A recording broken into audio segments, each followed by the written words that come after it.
Our first speaker is Nina Kelly. She is a mythologist with an emphasis in depth psychology. She's a storyteller, author, humanitarian, and cultural and arts activist. She's been involved with several of our films. She also is an archetypal pattern analyst and dream pattern analyst. Nina continues to challenge people through the inspiration and motivation of storytelling.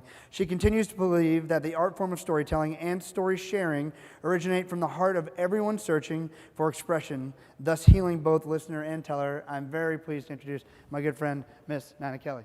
Thanks, Nick. Thank you very much. Okay. So, good morning, everyone.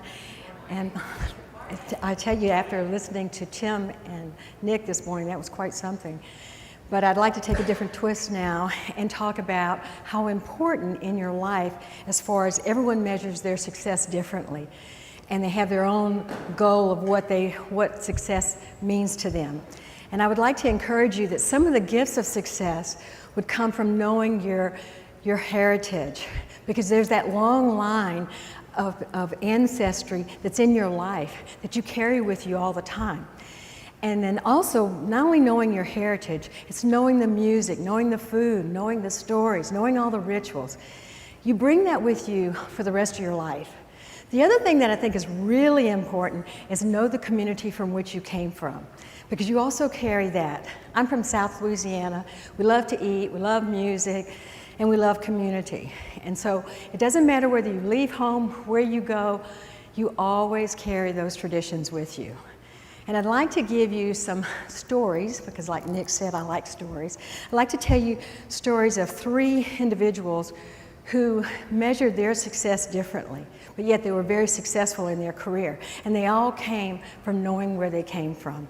And the first was a lady, which we just lost last year. I think everyone has heard her name. She's the Queen of Soul, and that's Aretha Franklin. Aretha Franklin, and in New Orleans we cried and grieved, I tell you, for over a week about Aretha. But Aretha Franklin, her father was a minister. And so she grew up hearing the stories about segregation and Jim Crow. And she, in her heart and soul, she was an activist. But she had the power of her voice. She started singing when she was 13 years old. She taught herself the piano. And she was an incredible voice for social justice. And as you think about her song in the movie The Blues Brothers, when it said, you know, you have to think what you're doing to me, think, you know, and that's Aretha. But her voice was so powerful, and the rest of her life, she spent her whole life with passion, singing songs that really meant a difference, and that she also gave back to humanity. At the end of her life, she's quoted with saying, "I did it, and I always thought about where I came from, who were my people, and how we could make a difference." I would say that she's one of those that you would certainly admire and think about tremendous success in her life. Another person, so she had the passion of her music. And another person who sat in silence for many, many years, long before he started performing, and he started performing at the age of 13 as well. And his family came from Odessa. And his father, he'd sit down and listen to his father for years and years, telling stories about also social injustice and people. And he surrounded himself with literary people.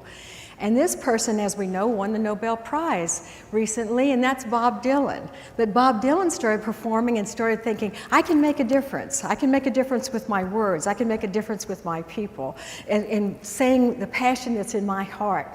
So the two, when you think about passion and you think about silence, and how silence, if you sit in silence, how the wisdom comes from that silence, and then you can give back to your community. And then circling back around from my place, my New Orleans, Louisiana, we had this ambassador, which he was known as the ambassador of music, but I would like to challenge and say he really was the ambassador for humanity, and that's Louis Armstrong. And Louis Armstrong was also a self-taught musician. And Louis Armstrong knew that he could change the world through his music. And one of the most beautiful stories that I ever heard about Louis Armstrong was the fact that the #1 song ever sold to this day is "What a Wonderful World." And Louis Armstrong took the lyrics and he said, "Can't stand the lyrics, love the words. It's what represents what I want in life." And he knew, so there was quite this argument going on, and when he said, "Just let me do my rendition of it." And when you think about, his imagination of how he could take that song and he changed the world. He changed the world because he believed in the gift of humanity. And he believed that if he could take that song, and it put him on the map for the rest of his life. He was on the map before, but this really changed. So much so that many, many other artists have sung that song because he really believed in the goodness and the love of humanity. He's also quoted at the end of his life saying, "I loved people when I was young, and I still love people." So I think if you look at, when you're marking yourself, and I certainly have tried to do that in my life, what matters to me? What matters to you? How can you make a difference? Because you wouldn't be here if you didn't want to make a difference. And I certainly think about the passion you have in your heart. Think about the silence and the wisdom that comes from the silence when you're given that opportunity just to reflect. And then use your imagination. And the imagination, great things happen. You know, quoting Jack Canfield again today, Jack says, "What do you want in your life? What do you want?" So sit with that and think. And every little bit matters. Every little bit counts. When I think about my heritage, and I think about, obviously, redhead, Kelly, you know I have Celtic blood, and I never really thought about it until later on. We're storytellers. I mean, our whole culture is telling stories, and we're hoping to make a difference through that.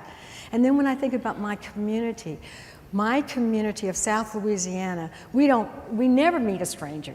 You know, we have music that's in just the very cellular parts of ourselves. We even celebrate death. You know, we have something we call jazz funeral. You can't even die without having a party, you know. But when I listen to the stories today of Tim, and I think about these horrific stories, you have to have a balance. You have to find the balance of there's the good and the bad, but there is a balance in life, and I feel a very strong responsibility that if we can find the balance to bring whatever our dream is to the forefront, we're doing something, we're making a difference. And I thank you so very much for having me here, and I wish you all very well. Thank you.